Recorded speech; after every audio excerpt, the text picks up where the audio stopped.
మరణాత పరిశుద్ధ గ్రంథం నుండి వాక్యం చదువుకుందాము. నిర్గమకాండము 27వ అధ్యాయము 20వ వచనము.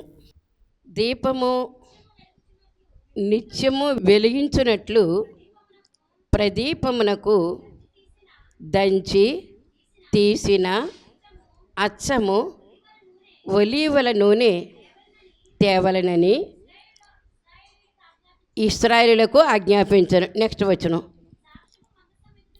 సాక్ష్యపు మందసం ఎదుటనున్న తెరకు వెలుపల సాక్ష్యపు గుడారములో అహరోనును అతని కుమారులను సాయంకాలం మొదలుకొని ఉదయము వరకు యెహోవా సన్నిధిని దానిని సవరింపవలెను. దేవుడు తన పరిశుద్ధ వాక్యమును దీవించును గాక. ఆమేన్. మమ్మును మిక్కిలిగా ప్రేమించడం మా దేవా, నీ ఘనమైన నామన కోటాను కోట్ల కృతజ్ఞతాస్తుతులు స్తోత్రములు. అమావాస్య ప్రార్థన దినము అన్నారు. నాయన, ఆ చీకటి పోగొట్టుకొనుటకు గాను మేము మా దీపములను వెలిగించవలసినటువంటి వారమై ఉన్నాము. తండ్రి, నిర్గమకాండములో చెప్పబడినటువంటి మాటను బట్టి వందనాలు చెల్లిస్తూ, ఈ వాక్యం నుండి వర్తమానం మాకు అవసరమైనది కనుక మీరే మాతో మాట్లాడమని, వినుబుద్ధిని గ్రహించు శక్తిని ప్రసాదించమని వాక్య వర్తమానికుడైన యేసునామమున అడుగుచున్నాను పరమ తండ్రి. ఆమేన్. ఈ సమయంలో చదువుకున్నటువంటి వాక్యము నిర్గమకాండములో ఇశ్రాయేలులకు దేవుడు ఆజ్ఞాపించినటువంటి మాట. నిర్గమకాండము 27వ అధ్యాయం 20వ వచనములో ఎవరు ఆజ్ఞాపించారు? యెహోవా దేవుడే ఇశ్రాయేలులకు చేయవలసినటువంటి పనిని ఏంటో తెలియచేశారు మోషే గారి ద్వారాగా. ఎవరు నిత్యము ఆ దీపాన్ని సవరిస్తూ ఉండాలి? అహరోనును అతని కుమారులను. ఏర్పాటు చేయబడినటువంటి వంశము, ఏర్పాటు చేయబడినటువంటి ఆ యొక్క బిడ్డలు కనుక ఆ బిడ్డలను బట్టి మనము ఎప్పుడూ కూడా దేవునికి స్తుతులు చెల్లించవలసినటువంటి వారమై ఉన్నాము. అహరోను మోషేలు ఎవరు? అన్నదమ్ములు. అయితే మరి మోషేను నాయకుడిగా ఏర్పాటు చేశారంతే తప్ప మరి అహరోనుని ఏర్పాటు చేసుకున్నట్లుగా నీవే నాకు యాజకుడివై ఉండని అనలేదు. ఎవరిని? మోషే గారిని. అందుచేత ఎవరి పని వారే చక్కబెట్టుకోవాలని దీని యొక్క అర్థమై ఉంది. మోషే ఇశ్రాయేలులకు నాయకుడు మాత్రమే తప్ప యాజకుడు మాత్రము కాదు. యాజకుడుగా అహరోనును అతని కుమారులను ఏర్పాటు చేసినట్లుగా మనం చూస్తూ ఉన్నాము. అయితే ఇప్పుడు మనము ఈ వాక్యాన్ని బట్టి మనం చూసుకోవాల్సింది ఏంటంటే, దీపమును తయారు చేయాలి, దీపము నిత్యము వెలుగుతూ ఉండాలి. ఇది మన కాన్సెప్ట్. మరి దేవుని యొక్క మహాకృపను బట్టి ఈ దీపము అంటే ఏంటి? నరుని ఆత్మే దేవుడు పెట్టినటువంటి దీపమైనది సామెతల గ్రంథం 20వ అధ్యాయంలో మనం చూస్తూ ఉన్నాము. అయితే ఈ దీపం పెట్టగానే ఏమొస్తుంది? మనకి వెలుగు వస్తుంది. దాన్ని పొమ్మనకుండానే అది పోతుంది. నేను దీపం పెట్టాను కాబట్టి ఓ చీకటి నువ్వు వెళ్ళిపో అని అనక్కర్లేదు. దీపం అలాగ వెలిగించామంటే ఒక్క అగ్గిపుల్ల చాలు, దీపమే అక్కర్లేదు. ఒక్క అగ్గిపుల్ల కరెంటు పోయిన సమయంలో ఆ గదిలోకి ఒక్క అగ్గిపుల్ల వేస్తే చాలు, ఏ వస్తువు ఎక్కడుందో మనకి అర్థమవుతుంది. అయితే దీపము వెలిగించాలి అంటే మన ఆత్మను నిత్యము కూడా ఏం చేయాలండి? వెలిగిస్తూ ఉండాలి, దాన్ని సవరిస్తూ ఉండాలట. అది గమనించవలసిన. వెలిగించడం అయితే వెలిగిస్తాం, కానీ దాన్ని సవరించడమే మర్చిపోతామట మనము. దీపాలు పెట్టేటటువంటి కాలం మీకు తెలీదు. దీపాలు సవరించేటటువంటి టైం దీపాల వేళ అనేవారు. ఏమనేవారు? దీపాల వేళ అనేవారు. దానికి అంటే అర్థం ఏంటి? దీపాలు ఎన్ని గదుల్లో ఏ దీపాలు పెట్టాలో నానా రకాలు ఉండేవి. కోడిగుడ్డు సైజులో ఉండేటటువంటి అద్దం ఒకటి ఉండేది, చిన్న సైజు. అది దాన్ని పెట్టుకునే వాళ్ళము. అరికెన్ లైట్ ఉండేది, కాడ ఉండేది దానికి. అలాగే 4 అద్దాలతో కూడినటువంటి ఒక గది లాంటి ఒక లాంతర కూడా ఉండేది. మరి మా చిన్నప్పుడు మేము ఎరుగుదాం, మీకైతే అవి లేవు. అయితే వాటిని ఎప్పుడూ కూడా దీపాలు సవరించే వేళ అంటే ఇంచుమించు 5:30 ఆ ప్రాంతంలో దీపాల వేళ కాబట్టి అద్దాలు తొడవాలి, ఒత్తును సవరించాలి, చమురు నిండుగా పొయ్యాలి. అలా పోసి ఇంకా 6 గంటలకి చీకటి పడిపోద్ది కాబట్టి ఏం చేసేవాళ్ళమంటే వెలిగించేసి చిన్నగా పెట్టుకుని ఉంచుకునేవాళ్ళం. ఎప్పుడైతే చీకటి పడిందో వెంటనే మళ్ళా ఒత్తుని ఎత్తి ఏ గదిలో ఏ లైట్ పెట్టాలో అది పెట్టేవాళ్ళము. ఎంతమందికి అనుభవం ఉందో నాకైతే తెలీదు. నేను మాత్రం చాలా సంవత్సరాలు అనుభవించాను. నేను ఉద్యోగం వచ్చి ఈ ఊరు వచ్చే వరకు కూడా 73లో ఈ ఊరు వచ్చే వరకు కూడా దీపాలే తప్ప కరెంటు ఎరగను నేను. ఈ ఊరు వచ్చిన తర్వాతే ఆ దీపాలు సవరించుకునేటువంటి పరిస్థితి అంతవరకు కూడా ఉంది. ఆ తర్వాత కరెంట్ వచ్చింది ఇంటికి. ఆ తర్వాత కొవ్వొత్తులు దాచుకునేవాళ్ళము ఎప్పుడు కరెంటు పోతే అప్పుడు. ఇప్పుడు మనం చెప్పుకోవలసినటువంటిది ఏంటంటే దీపము వెలుగుతూనే ఉండాలి, దాన్ని సవరిస్తూ ఉండాలి అనేటటువంటి విషయాన్ని మనం అర్థం చేసుకోవాల్సినటువంటి వారమైన. అసలు దేవుడు మహా అగాధ జలముల మీద ఆత్మతో అల్లాడుతూ ఉండేటప్పుడు మొట్టమొదట పలికినటువంటి మాట ఏంటా పాట? వెలుగు కలుగును గాక అనేటటువంటి మాట దేవుడు పలికారు. వెలుగు కలుగును గాక అనే మాట మొట్టమొదట ఆయన నోట్లోంచి వచ్చినటువంటి గొప్ప మాట అది. కనుక దేవుని యొక్క మహాకృపను బట్టి వెలుగుతూ ఉండాలి. ఎప్పుడూ కూడా వెలుగు అనేటటువంటిది మన జీవితంలో ఉండాలి. అదే దైవజనులు దేవదాసయ్య గారు చెప్పారు, మన ఇంట్లో బైబిల్ ఉండాలి, ప్రతి వారి చేతిలో కూడా బైబిల్ ఉండాలి. బైబిల్ ఏమిస్తుందో మనకి? వెలుగుని ఇస్తుంది అనమాట అండి. ఎందుకంటే 119వ కీర్తనలో 105వ వచనంలో ఏమని రాయబడి ఉంది? అందరికీ కంఠోపాఠమే అది. నీ వాక్యము నా పాదములకు దీపమును నా త్రోవకు వెలుగును అయి ఉంది. కనుక జీవితంలో అంటే ఇంట్లో అంటే దీపాలు వెలిగిస్తూ ఉంటాము. మన యొక్క ఆత్మీయ జీవితానికి కావాల్సింది ఏంటంటే వెలుగు లాంటి ఈ బైబిల్ గ్రంథం మనకు అవసరమైంది. నిత్యము నిరంతరము కూడా ఇది అద్దము వలె ఉంటుందని కూడా మనం తెలుసుకున్నాము. పాలు వంటిది ఈ వాక్యం అని కూడా తెలుసుకున్నాం. ఇంచుమించు 13 వస్తువులకు సాదృశ్యముగా ఈ బైబిల్ని చెప్పినట్లుగా మనం చూస్తూ ఉన్నాం. ఇంతకీ మనం చెప్పుకోవాల్సింది ఏంటంటే అద్దము వలె ఉంటుంది. దీన్ని చూస్తే గనక మన జీవితము ఎలా ఉందో దీన్ని బట్టి మనం సవరించుకోవడానికి అద్దములండి. అద్దం దగ్గరికి మనం వెళితే మన యొక్క శరీరంలో ఉండేటటువంటి లోపాలేంటో మనకి తెలుస్తాయి. దాన్ని సవరణ చేసుకుంటూ ఉంటాం. అలాగే దీపాన్ని కూడా ఏం చేయాలి? వెలిగించాలి, దాన్ని సవరించాలి అని. సవరించడం ముందా వెలిగించడం ముందా? సవరించడమే ముందండి.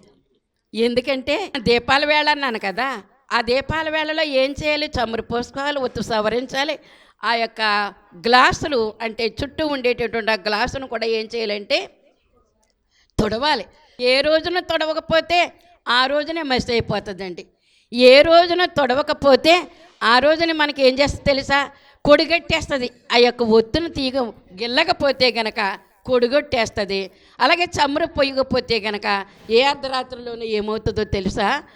ఆ దీపము ఆరిపోతుంది. అంచేత 3 రకాల పనులు కూడా మనకు జరగవలసి ఉంది. దీపమును సవరించాలి అంటే ఒత్తును సవరించాలి, అద్దాలు తొడవాలి, నిండుగా చమురు పోసుకోవాలి. అప్పుడు మనకి ఏ డౌటు ఉండదు. దీపం ఆరిపోయిందన్న మాట కానీ, కనిపించట్లేదన్న మాట కానీ, కొడుగొట్టిపోయిందన్న మాట కానీ ఉండదు. అంచేత ఈ 3 విషయాలు కూడా మనము సవరించుకోవాలంటే గనక మన జీవితంలో ఉండేటటువంటి ఆత్మీయ జీవితానికి ఎప్పుడూ కూడా గర్వము అసూయ పనికి రాదటండి. ఈ విషయాలు ఎప్పుడు కూడా సవరించుకుంటూ ఉండాలి. మన జీవితాల్లో కొంచెం ఎక్కువ ఏదైనా అయ్యేటప్పటికి మనం ఏం చేస్తామంటే గర్వము ప్రవేశిస్తూ ఉంటుంది అనమాట అండి. తప్పనిసరిగా గర్వం ప్రవేశిస్తూ ఉంటుంది. అంతవరకు చిన్న జీవితం, ఆ తర్వాత మంచి జీవితం వచ్చిందనుకోండి, ఆ జీవితం వచ్చేసరికి గర్వం ఆటోమేటిక్గా మన యొక్క అది ఎవరి లక్షణం? అది సైతాను లక్షణము, అపవాది లక్షణం అది. కనుక ఆటోమేటిక్గా వచ్చేస్తుంది. నువ్వెంత అంటే నువ్వెంత అనేటటువంటి పరిస్థితికి వచ్చేస్తుంది అనమాట అండి. గర్వము, అసూయ, కోపము, మరి ఇలాంటివి ఈ 3 లక్షణాలు కూడా మన దగ్గర ఉండడానికి వీల్లేదు. అయ్యే సవరించుకోవాలటండి. దీపం వెలగాలంటే కనుక మనం ఏం చేయాలి? సవరించుకోవాలి. ఈ 3 ఆత్మీయ జీవితం. ఆత్మా దీపమును వెలిగించు యేసు ప్రభో, ఆత్మ దీపమును. ఏంటమ్మది? ఆత్మదీపమును వెలిగించుకోవాలటండి. ఆత్మదీపం వెలిగించాలంటే ఆ పాట చిన్నప్పుడు పాడుకునేవాళ్ళం, మరి ఇప్పుడు మర్చిపోయాము, దాన్ని పాడతలేదు. ఆత్మదీపం ఎప్పుడు కూడా వెలుగుతూ ఉండాలి. అది దేవుడు చెప్పినటువంటి మాట. నిర్గమకాండములో యెహోవా దేవుడు చెప్పారు. అలాగే మరి లూకాసు వార్త 12వ అధ్యాయములో 32వ వచనం చదువుకున్నాం, చాలాసార్లు చెప్పుకున్నాం, చర్చిలో చెప్పుకున్నాం మనము. ఏంటది? నడుములు కట్టుకోవాలి, దీపములు వెలుగుచుంటూ ఉండాలి. దీపములు వెలుగు, అది యేసుక్రీస్తు ప్రభువారు ఈ లోకంలో ఉన్నప్పుడు చెప్పినటువంటి మాట. దీపములు ఎప్పుడు వెలగాలటండి? నిత్యము వెలుగుతూ ఉండాలి. నిర్గమకాండములు యెహోవా దేవుడు చెప్పింది కూడా అంతే.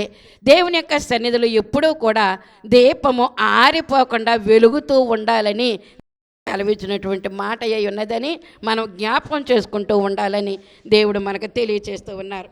ఇప్పుడు మనము చూసుకోవడానికి దేవుడు పెట్టినటువంటి దీపము ఏంటది? ఆత్మ. ఎవరాత్మది? దేవుని ఆత్మే నరుల్లో పెట్టినటువంటి ఒక దీపముగా వెలిగేటటువంటి పరిస్థితి అని మీకు నేను తెలియజేస్తూ ఉన్నాను.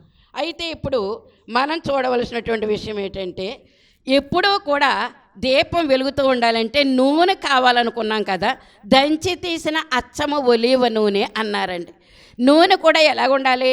నకిలీదిగా ఉండకూడదు, అది కళంకముగా ఉండడానికి వీల్లేదు. ఎప్పుడు కూడా కళంకం వచ్చి పడిపోద్ది. అందులో ఏదో ఒకటి పడింది అనుకోండి, చెడు పదార్థము, నూనె ఏమైపోద్దండి? పాడైపోద్ది. బొక్కావాని తైలములో చచ్చినీగంట పడిందంట. మళ్ళీ మామూలుగా చచ్చినీగే పడిందో మరి బతికినీగే పడిందో, చచ్చిన ఈగ పడితే అది ఏమవుతుంది అంటే, ఈగ బతికిందే పడి ఉండొచ్చు అందులోను, ఆ తర్వాత ఏమవుతుంది? అది చచ్చిపోతుంది. చచ్చిపోయిన తర్వాత ఏమవుతుంది? కంపు కొడతా ఉంటుంది. తైలం మంచిదే, కానీ అందులో ఏది కూడా దురుద్దేశాలు రావడానికి వీల్లేదని మనం అర్థం చేసుకోవాల్సినటువంటి వారమైనాం. కనుక దేవుని యొక్క సన్నిధిలో సాగుతూ ఉన్నామంటే, పాల వంటిది ఈ వాక్యము. ఈ పాలలో ఒక్క ఉప్పు కన్ను వేస్తే చాలు. ఏమవుతుందండి? కడివెడు పాలల్లో ఒక్క ఉప్పు కన్ను చాలు.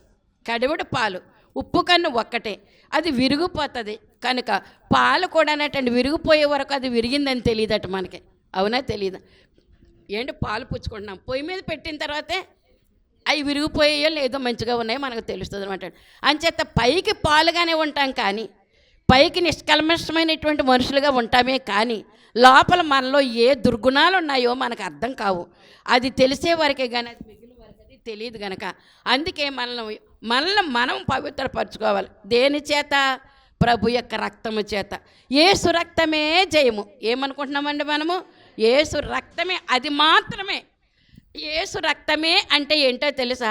అది మాత్రమే, అది పవిత్రమైంది, అది మాత్రమే పవిత్రమైందని మనం అర్థం చేసుకోవాల్సినటువంటి వారమైన. యేసు రక్తము విజయము, యేసు రక్తమే జయము, యేసు రక్తమే జయము అనేటువంటి మాట మనకందరూ కూడా తెలిసిందే. కానీ దేవుడు మనకు తెలియచేశారు మేడం గారి ద్వారా. ఏమని? యేసు రక్తము విజయము. అంచేత జయములో వి కలిసిందనమాట మనకి. విజయము, విజయము, విజయం. జయమ్మ అంటారు, విజయమ్మ అంటారు. ఏంటి తేడా? ఏమండి? జయమన్నా విజయమన్నా ఒకటే. అంటే జయము కంటే కూడా వి కలిసింది కాబట్టి విజయము ఎక్కువ అని అర్థం చేసుకోవాలి మనం. కనుక యేసు రక్తమే జయము, యేసు రక్తము విజయము. కనుక ఈ యేసు రక్తముతో ఎప్పుడూ కూడా మనలో ఉండేటువంటి అరిషడ్ వర్గాలు కూడా మనము దాన్ని కడిగేసుకుంటూ ఉండాలి, భావనపరుచుకుంటూ ఉండాలని మరి దేవుడు మనకు వాక్యం ద్వారా సెలవిస్తూ ఉన్నారు. కనుక అమావాస్య ప్రార్థనకు వస్తున్నాము అంటే ఎందుకు పెట్టారు ఈ యొక్క అమావాస్య ప్రార్థన అంటే తెలుసా? అమావాస్య అంటే మన ఇంట్లో ఉండేటటువంటి చీకట్లు, బలహీనతలు, మరి ఎన్నో రకాలైనటువంటి బాధలు వస్తున్నాయి, ఇరుకులు, ఇబ్బందులు వస్తున్నాయి. అమావాస్య చీకటి. అంచేత ఆ చీకటి తొలగాలంటే అమావాస్య రోజున హిందువులు కూడా ఏం చేస్తారంటే, అమావాస్య రోజున ఆ యొక్క దేవతలకు పూజలు చేస్తారట. ఆ దేవతల పూజలు చేస్తే ఆ యొక్క చీకటి తొలగిపోతుందని వాళ్ళ యొక్క అర్థం. మరి అక్కడికి వెళ్ళవలసిన పని ఏంటి మనకి? అమావాస్య అనేటటువంటిది ఎక్కడ పుట్టింది? దేవుడే తెలియచేశాడు మనకు బైబిల్లో. 81వ కీర్తనలో ఏమనుంది మనం చదువుకుంటున్నాం ప్రతిసారి కూడాను. ఈవేళ కూడా మీరు చదివే ఉంటారు, నేను అప్పటికి రాలేదు. 81వ కీర్తనలో మీరు చదివినటువంటి మాట చూడండి. అది అమావాస్య నాడు ఏం చేయాలటండి? కొమ్ము ఊదుడి. దేవుడు సెలవిచ్చినటువంటి మాట ఇది. ఇది హాస్యాస్పదము కాదు, ఇది దేవుడు సెలవిచ్చినటువంటి మాట. గనక అమావాస్య నాడు కొమ్ము ఊదుడి అంటే ఏంటి? కొమ్ము అంటే ఏంటి? ప్రార్థన చేయుడి. కొమ్మంటే బోర, కొమ్మంటే బోర. బోర ఊదుడి. బోర ఊదితే ఏమొస్తుంది? శబ్దం వస్తుంది. శబ్దం వచ్చిందంటే అర్థం ఏంటి? మనము ప్రార్థన చేస్తున్నామని అర్థం. ఇంట్లో ప్రార్థన చేసుకుంటే చాలామందికి నిద్ర పట్టదంటారండి. ఏంటంటే పడుకున్న వాళ్ళకి తెల్లవారుజాను 3 4 లేచి ఆ ఇంటి యజమానురాలు యజమానుడో ప్రార్థన చేశారనుకోండి, గొంతెత్తి ప్రార్థన చేశారనుకోండి, ప్రార్థన చేసినప్పుడు ఇంట్లో పడుకున్న వాళ్ళకి ఎలాగుంటుంది అనమాట అండి, చాలా డిస్టర్బెన్స్గా ఉంటుంది అనమాట. అమ్మ అంత గట్టిగా ప్రార్థన చేయకు నువ్వు అని అంటారు. అంత గట్టిగా ప్రార్థన చేసి నన్ను నిద్ర పాడైపోతున్నావు అంటారే తప్ప, దేవుని ప్రార్థన చేసుకున్న అమ్మ నాన్న ప్రార్థన చేసుకుని మేము కూడా ప్రార్థన చేసుకోవాలనేటువంటి తలంపు వారికి కలగదు. ఏం చేయాలి? ఆ టైంలో వచ్చేసి మోకరించాలి. దేవదాసయ్య గారు వారి తల్లిదండ్రులు మరి చిన్నప్పుడే ఆ బిడ్డ అలా పడుకున్నారని చెప్పి వాళ్ళిద్దరు కూడా మోకరించి ప్రార్థన చేస్తూ ఉంటే మెళుకు వచ్చి వెంటనే దేవదాసయ్య గారు ఏం చేసేవారంటే వాళ్ళిద్దరి మధ్యకి వెళ్ళి మోకరించి ప్రార్థన చేసేవారట. అందుకే ఆయనకి అప్పటి నుంచి కూడా ఆత్మ అభిషేకం జరిగిపోయింది, చిన్నప్పటి నుంచి కూడా ఆత్మ అభిషేకం.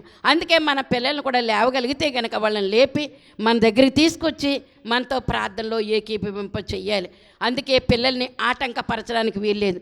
వాళ్ళు అల్లరి చేస్తున్నారంటే అల్లరి చేస్తారు. ఏం చేద్దంటే పిల్లల యొక్క నైజము అల్లరి చేయటమే. కనుక పెద్దలు ఏం చేయాలంటే సముదాయించుకోవాలి, ఆ పిల్లల్ని మనం సముదాయించుకోవాలి. అంతే తప్ప పిల్లలు అల్లరి చేస్తున్నారు కాబట్టి నేను ప్రార్థనకి రావట్లేదు అని అంటారు. మరి పిల్లలు ప్రార్థనకు రాకపోతే పిల్లలకి ఎలాగ అలవాటు అవుతుంది? పిల్లలకి అభ్యాసం చేయవలసినటువంటి వారమై ఉన్నాం. అభ్యాసం చేయకపోతే ఏది కూడా అలవడదు. తల్లిదండ్రులు ఏ పనులు చేస్తే పిల్లలు కూడా అదే పనులు చేస్తూ ఉంటారు. అంచేత పిల్లలకి మనం నేర్పించే విధానము మొట్టమొదటి మొక్కయి వంగనిది మానై వంగున. కనుక మొక్కప్పుడే మనం ఏం చేయాలంటే ఆ పిల్లలకి ప్రార్థన చేయడం అనేటటువంటిది నేర్పించాలి. అది మనం ఏం చేస్తాం, వాడికి వయసు వచ్చిన తర్వాత వాడే ప్రార్థన చేసుకుంటాడులే అని అనుకుంటాం మనం సర్వసాధారణంగా. అలాగంటే కనుక వాడు వంగడు, వాడు రాడు, ప్రార్థనలకు రాడు. యేసుప్రభు అంటే ప్రార్థన అంటే ఇష్టం ఉండదు. అంచేత మొక్కై వంగనిదే మానే వంగున అని ప్రశ్నించారు లోకం యొక్క సామెత. కనుక పిల్లలకు ఎప్పుడు కూడా మనం ఇంకోటి ఏంటి చెప్పనా అండి, కడుపులో ఉన్నప్పుడే దేవుని యొక్క వాక్యాలు వాడికి తెలియచేయాలటండి. మనం ఎప్పుడు తెలియజేయాలండి? కడుపులో ఉన్నప్పుడే వాడు వింటాడటండి. వాడు విని చిందులేస్తాడట లోపల దేవుని యొక్క మాటలు ఎప్పుడైతే వినిపింప చేస్తామో. అంచేత కడుపు మీద చెయ్యేసి తల్లి కానీ మరి పెద్దలు కానీ ఏం చేయాలంటే కడుపు వచ్చిందంటే కనుక ఇంట్లో ఉన్నటువంటి బిడ్డకు ఆ కడుపు మీద చెయ్యి వేసి ప్రార్థన చేసి దేవుని యొక్క వాక్యాలు ఆ యొక్క పసి బిడ్డకు నేర్పించవలసి ఉంది. అంచేత గర్భములో నుంచి కూడా దేవుని యొక్క వాక్యం వినడానికి దేవుడు మరి మనల్ని ఏర్పాటు చేసుకున్న పెద్దలైనటువంటి వారిని మనల్ని ఏర్పాటు చేసుకున్నాడని మనం అర్థం చేసుకోవాల్సినటువంటి వారమై ఉన్నాం. అచ్చ ఒలివ నూనె అన్నారండి. అచ్చ ఒలివ నూనె ఎలాగ ఉండాలి? దంచితేనే కానీ అది రాదు. నువ్వులు ఉన్నాయి, నూనె కావాలి. ఏం చేస్తున్నారా? నువ్వుల్ని ఎంతో పని చేస్తున్నాం. ఇదివరకు చేసేవాళ్ళం, ఇప్పుడేం లేదు. కానీ నా మటుకు నేనే చేశాను. నువ్వులు కొనేసేవారు, 6 గానుగులు కొనేవారు సంవత్సరానికి. 6 గానుగులు అంటే 4 కుంచాల నువ్వులు. అవి కొని కుమ్మి మరి గోని సంచులు వేసి డబ్బాలో వేసి దాన్ని తెల్ల నీరు వచ్చే వరకు కూడా కడిగి ఎండబోస్తే అప్పుడు పొట్టు చెరిగేస్తే ఆ పప్పు తెల్లగా ఉంటుంది. ఆ తెల్లగా ఉన్నటువంటి పప్పుని ఏం చేసేవాళ్ళము? గానుక్కి పట్టుకెళ్ళేవాళ్ళం. ఎద్దుల గాను కూడా నాకు తెలుసు, గానుగెద్దులు తెలుసు నాకు. అది తిరిగి తర్వాత మరలు వచ్చాయి అనమాట అండి. కనుక ఈ విధంగా మనం చూసినట్లయితే ఆ కుమ్మి పట్టుకెళ్ళినటువంటి ఆ నువ్వుల్లో నుంచి ఏమొస్తుంది అనమాట అండి? అచ్చ గానుగు నూనె వస్తుందండి. ఏమొస్తుంది మనకి? గానుగు నూనె, నువ్వుల నూనె. అది మనం ఎంతో పవిత్రంగా వాడతాము, ఎంతో ముచ్చటగా ఆనందంగా ఇష్టకరంగా మనం దాన్ని కూరల్లో వేసుకుంటాము, మరి ఆహారంలో వేసుకుంటాము. కనుక ఈ పద్ధతిని బట్టి మనం అర్థం చేసుకోవాల్సింది ఏంటంటే కొబ్బరి ముక్కలు కూడా పట్టుకెళ్తున్నామండి. ఎక్కడికి పట్టుకెళ్తున్నాం మనము? నూనె కావాలని గానుగ దగ్గర పట్టుకెళ్తున్నాం. మళ్ళీ అదే పదార్థం మన దగ్గరకు వస్తుందా చెప్పండి? నువ్వులుగానే వస్తున్నాయా పట్టుకెళ్తుంటే? కొబ్బరి ముక్కలుగానే వస్తున్నాయా మన దగ్గరికి? అది రూపాంతరం చెందుతుంది. ఏం చెందుతుంది? అది రూపాంతరం. దేవుని సన్నిధికి మనము నువ్వుల్లాగా వచ్చామనుకో నూనె అయిపోవాలి. దేవుని సన్నిధిలో నలగొట్టబడాలి అంతే తప్ప మరి దేవుని సన్నిధి నలగొట్టబడకపోతే కనుక మనకి దేవుని యొక్క కృప ఏ విధంగా వస్తుందో ఒకసారి ఆలోచన చేయండి. నలగొట్టబడాలి, కన్నీటి ప్రార్థన చేయాలి, నలగాలి, విరగాలి, కరగాలి దేవుని యొక్క సన్నిధిలో. అదే విద్య మన పిల్లలు కూడా మనము నేర్పించవలసినటువంటి వారమై ఉన్నాం. కనుక దేవుని యొక్క మహాకృపను బట్టి రూపాంతర జీవితము అన్నారండి. ఏం జీవితం అండి ఇదండి? రూపాంతర జీవితము. నువ్వులుగా ఉండవు, నూనెగా వస్తుంది మన దగ్గరికి. కొబ్బరి ముక్కలుగా రావు మన దగ్గరికి, కొబ్బరి నూనెగా వస్తుంది. అది ఘన పదార్థము. మనము మిల్లులో వేసిన తర్వాత ఏమవుతుందంటే అది ద్రవ పదార్థంగా మారుతుంది. మన యొక్క ఈ ఆత్మీయ జీవితం కూడా ఎలాగ దంచి తీసిన అచ్చము ఒలీవ నూనె అన్నారండి. ఈ నూనె కూడా కల్తీ లేకుండా ఉండాలి. నూనె ఎలాగ ఉండాలండి? కల్తీ లేనటువంటి నూనెగా ఉండాలి. ఎలాగంటే కుమ్మేసాము, పిండేసాం. మా అత్తగారు ఉండేవారండి, ఆముదం కుమ్మేవారు, చాలా ప్రయాసపడేవారు. కుమ్మి దాన్ని చక్కగా ఒక కుండలో పెట్టి ఆస్తుని కట్టి భద్రపరిచి ఉంచేవారు. పిల్లలకి అదే పెట్టేవాళ్ళం మేము. మా పిల్లలందరూ కూడా కుమ్మట ఆముదం అనేవారు. దాన్ని కొట్లోనే ఉంటే సీమాముదం అనేవారు. కొట్లోనే కూడా వస్తుంది, కానీ అదేంటంటే ఏమో అది ఎన్ని రకాలుగా వస్తుంది, తయారవుతుందో మనకు తెలియదు. చేత్తో ఆముదాలు లంకలో పండేవి, ఆముదం గింజలు తెచ్చేవారు మా మామయ్య గారు. మా అత్తయ్య గారు ఏమో అది నూనెగా చేసేవారు, ఆముదంగా చేసేవారు. ఆముదమై పిల్లలకి పెట్టేవాళ్ళము. ఉగ్గు పెట్టేవాళ్ళం. ఉగ్గులు ఏమున్నాయి ఇప్పుడు మనకి? ఏంటంటే చనుబాలు, ఆముదము, తేనె, ఈ మూడు కలిపి ఉగ్గు గిన్నెలో రంగరించి అది ఒకే రంగు వచ్చే వరకు కూడా రంగరించి పిల్లలకి ఆ వేలుతోటి పెడితే చక్కన ఫ్రీ మోషన్ అయ్యేది. ఏ తెగుళ్ళు ఉండేవి కాదు. ఇప్పుడు ఎవరన్నారండి ఆముదం వాడుతుంటే తెగుళ్ళు వస్తున్నాయన్నారు, ఆముదం వాడటానికి వీల్లేదంటున్నారు. కనుక ఇదంతా కూడా ఏంటంటే అచ్చ ఒలీవ నూనె అన్నారండి. ఒలీవ కాయలు గానుగలో వేస్తే అచ్చ ఒలీవ, ఇంకా అందులో కల్తీ లేకుండా. ఇప్పుడు ఏదైనా మనకు కొబ్బరి నూనె కావాలండి, నువ్వుల నూనె కావాలనుకోండి, కొట్లోకి వెళ్ళేసరికి అది తారుమారు అయిపోద్ది. అందులో మళ్ళీ ఏదో ఒకటి కలుపుతారు. కాఫీ పొడి ఉంది, చింతగింజల పొడి కలుపుతారట అందులో. ఇంకా రకరకాలైనటువంటి నకిలీ కూడా ఎలాగొస్తున్నాయంటే నకిలీ అయిపోతున్నాయి అన్నమాట. అచ్చ ఒలీవ నూనె దేవుని యొక్క సన్నిధికి ఎప్పుడూ కూడా అచ్చ ఒలీవ నూనె అంటే ఈ హృదయము, ఇది ఖాళీ చేసేసుకోవాలి ముందు. అది ఖాళీ చేసుకోము. నా తప్పులు నాకు తెలియవు, మీకు తెలిస్తే, ఒకవేళ నేను ఏదైనా తప్పులో ఉంటే కనుక మీకు తెలిస్తే కనుక మీరు ఏం చేయాలండి? నా అమ్మగారు ఇదిగో ఇలాగ ఉంది మీ పద్ధతి, మార్చుకోండి అంటే కనుక నేను వెంటనే ఏం చేయాలంటే నేను మార్చుకోవలసినటువంటి దాననై ఉన్నాను. ఎందుకో తెలియదు, చిన్నపిల్ల చెప్పినా కూడా ఏం చేశారటండి, ఎవరో నయమానికి కుష్ఠరోగం వచ్చినప్పుడు ఎవరు చెప్పారండి? పెద్దోళ్ళు చెప్పారా సలహా? ఎవరు? చిన్న పిల్ల అంచేత మార్చుకోవాల్సి వచ్చినప్పుడు, వినవలసి వచ్చినప్పుడు చిన్నపిల్ల చెప్పినా పర్వాలేదు, చదువులేని వాళ్ళు చెప్పినా పర్వాలేదు, విని ఆ యొక్క వాక్యాన్ని మనము వాక్య ప్రకారంగా నడుస్తూ దేవుని యొక్క సన్నిధిలో సవరించుకోవలసినటువంటి వారమైన అచ్చ ఒలీవ నూనె అన్నారు. అచ్చ ఒలీవ నూనెలాగా నువ్వు ఉంటున్నావా? నీ సన్నిధిలో, దేవుని యొక్క సన్నిధిలో ఉంటున్నావా? అది ఎప్పుడూ నువ్వు విరిగి నలిగేటటువంటి పరిస్థితి ఇంట్లోనే రావాలి. దేవుని దగ్గరికి వచ్చిన తర్వాత, ఆలయానికి వచ్చిన తర్వాత కాదండి. ఎక్కడ విరగాలి, నలగాలి? దేవుని యొక్క సన్నిధిలో విరిగి నలిగి నీ వాక్యము ద్వారా, నీ ప్రార్థన ద్వారా, నీ సన్నిధి ద్వారా నువ్వు విరిగి నలిగి కరిగిపోయి ఉండాలని, రూపాంతరం చెందాలని దేవుని యొక్క వాక్యం మనకి ఈ రోజున తెలియచేస్తూ ఉన్నది. కనుక ఇక్కడ మనం ఆలోచన చేస్తే మీ దీపములు నిత్యము వెలుగుతూ ఉండాలి అని. ఆలయములో దీపం నిత్యము వెలుగుతూ ఉండాలట. అందుకే మేము ఇక్కడ బిల్డింగ్ ఉంది కదండి, ఆ బిల్డింగు స్థలము ఖాళీగా ఉన్నప్పుడు కమలమ్మ గారి స్థలం అది, అందులో పాక వేసామండి దేవాలయం కొరకు. ఆ పాక వేసుకున్న టైంలో మేము నిత్య సన్నిధి మొదలు పెట్టుకున్నామండి. నిత్య సన్నిధి అంటే ఏంటి చెప్పండి ఒకసారి? నిత్య సన్నిధి అంటే ఏంటండి?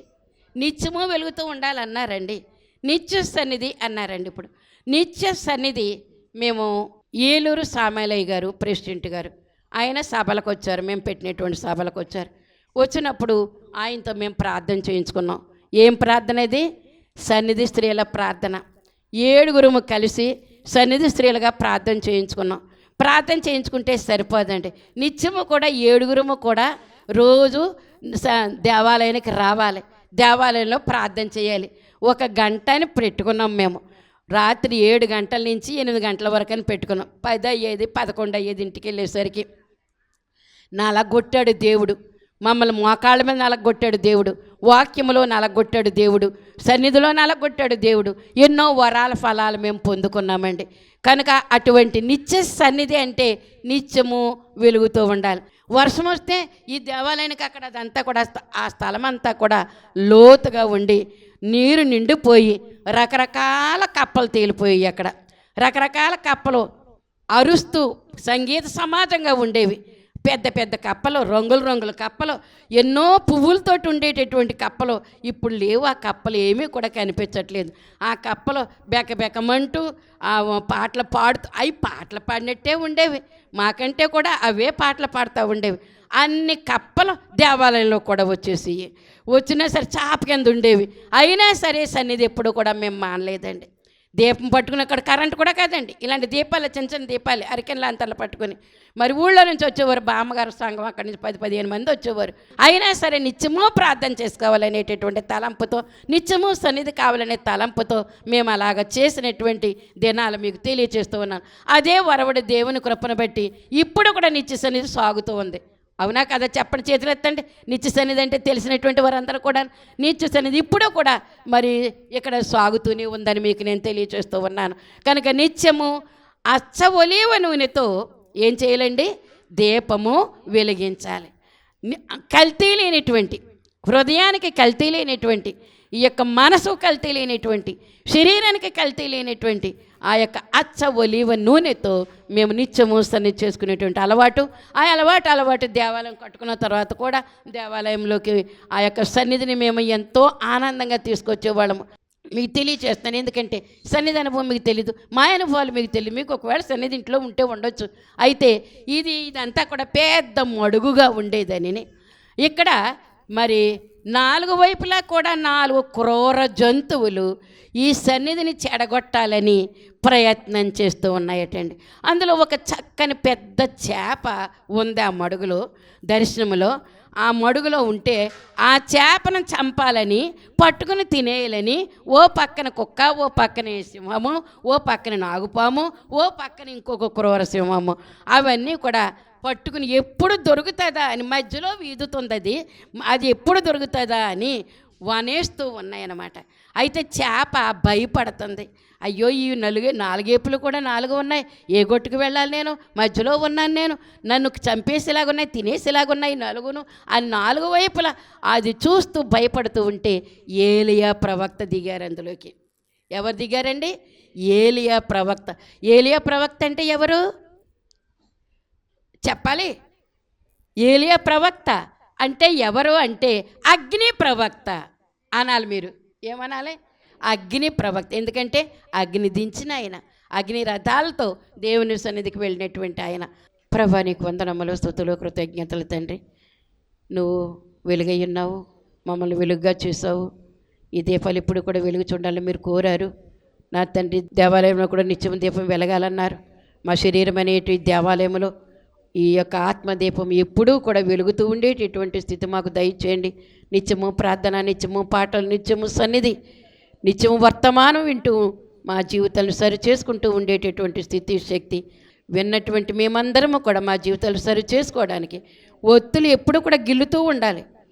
కనుక మాలో ఉండేటువంటి అవలక్షణాలు, గర్వము, అసూయ, సోమరితనము ఎన్నో ఉన్నాయి, అక్రమము, ఇవన్నీ కూడా మాలో నుంచి గిల్లేసుకుంటూ లేకుండా చేసి నిజమైనటువంటి వెలుగై ఉన్నారు మీరు.